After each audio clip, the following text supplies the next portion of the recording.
എറണാകുളം ജില്ലയിലെ മൂവാറ്റുപുഴയിൽ മാത്യു കുഴൽനാടൻ UDF-ന് വേണ്ടി മത്സരിക്കുമ്പോൾ N. അരുൺ CPI-യുടെ ജില്ലാ സെക്രട്ടറി LDF-ന് വേണ്ടി മണ്ഡലം തിരിച്ചുപിടിക്കാൻ ഇറങ്ങുകയാണ്.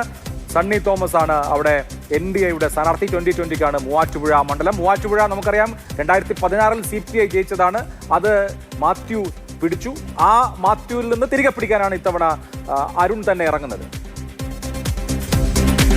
ഇതാണ് മൂവാറ്റുപുഴയിലെ സ്ഥാനാർത്ഥി ചിത്രം. 2011-ൽ ജോസഫ് വാഴക്കൻ ജയിക്കുന്നു, തുടർന്ന് എൽദോ എബ്രഹാം ജയിക്കുന്നു, അതിനുശേഷം മാത്യു കുഴൽനാടൻ ജയിക്കുന്നു. ആർക്കും കുത്തക അവകാശപ്പെടാൻ കഴിയാത്ത ഒരു മണ്ഡലമാണ്. ഇത്തവണ മാത്യു കുഴൽനാടൻ നിലനിർത്തുമോ മൂവാറ്റുപുഴ? എന്താണ് പോൾ ട്രെൻഡ്സ് പറയുന്നത്? നോക്കാം നമുക്ക്.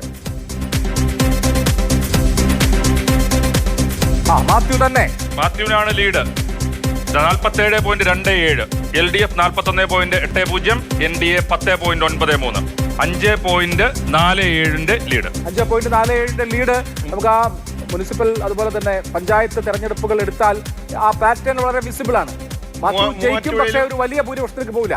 അത് കഴിഞ്ഞ പ്രാവശ്യം വലിയ ഭൂരിപക്ഷം ഉണ്ടായിരുന്നില്ല. മൂവാറ്റുപുഴയിൽ ഇത്തവണ കടുത്ത മത്സരം നടക്കുന്നു ഈ ലീഡ് വെച്ച് നോക്കുമ്പോൾ. കാരണം ഇത്തവണ എറണാകുളം ജില്ലയിലെ മറ്റ് മണ്ഡലങ്ങളിലൊക്കെയും UDF നമ്മൾ പരിശോധിച്ചപ്പോൾ വലിയ ലീഡിലേക്ക് മുന്നോട്ടുമ്പോൾ ഒരു സിറ്റിംഗ് MLA എന്ന രീതിയിൽ മാത്യു കുഴൽനാടൻ്റെ മണ്ഡലത്തിൽ വലിയൊരു ലീഡ്, ഒരു കംഫർട്ടബിൾ ലീഡ്. 5.7 അത്യാവശ്യം നല്ല ലീഡാണെങ്കിൽ പോലും വളരെ ഒരു കംഫർട്ടബിൾ ലീഡ് എന്ന് പറയാൻ കഴിയില്ല. മൂവാറ്റുപുഴയുടെ ഒരു പ്രത്യേകത എന്ന് പറഞ്ഞാൽ പുതുതായി രൂപം കൊണ്ട മൂവാറ്റുപുഴയുടെ ഒരു പ്രത്യേകത സിറ്റിംഗ് MLA-മാരെ വാഴിക്കാറില്ല എന്നുള്ളതാണ്. ജോസഫ് വാഴക്കൻ എൽദോ തോറ്റു. അതിന് മുൻപ് ശരിക്കും പറഞ്ഞു കഴിഞ്ഞാൽ കേരള കോൺഗ്രസിൽ ജോണി നെല്ലൂർ സ്ഥിരമായി ജയിച്ചുകൊണ്ടിരുന്ന ഒരു മണ്ഡലമാണ്. ഇവിടെ നമ്മൾ സാമ്പിൾ എടുത്തത് മൂവാറ്റുപുഴ മുനിസിപ്പാലിറ്റി, പോത്താനിക്കാട്, ആവോലി, പാലക്കുഴ പഞ്ചായത്തുകളിൽ നിന്നാണ്. അപ്പം സ്വാഭാവികമായിട്ടും അത് പരിശോധിക്കുമ്പം സിറ്റിംഗ് MLA-ക്ക് ഉള്ള വലിയൊരു എഡ്ജ് ഇവിടെ മാത്യു കുഴൽനാടനിൽ ഇല്ല.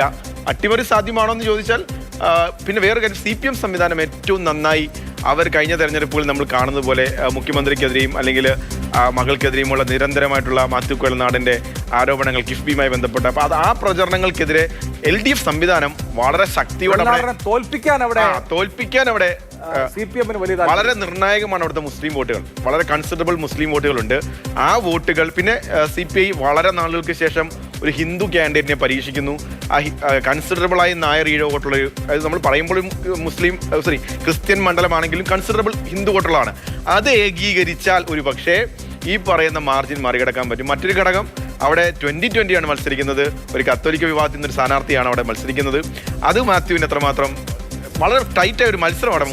എത്ര വോട്ട് പിടിക്കും എന്നുള്ളതും കൂടി വളരെ ശ്രദ്ധേയമാണ്.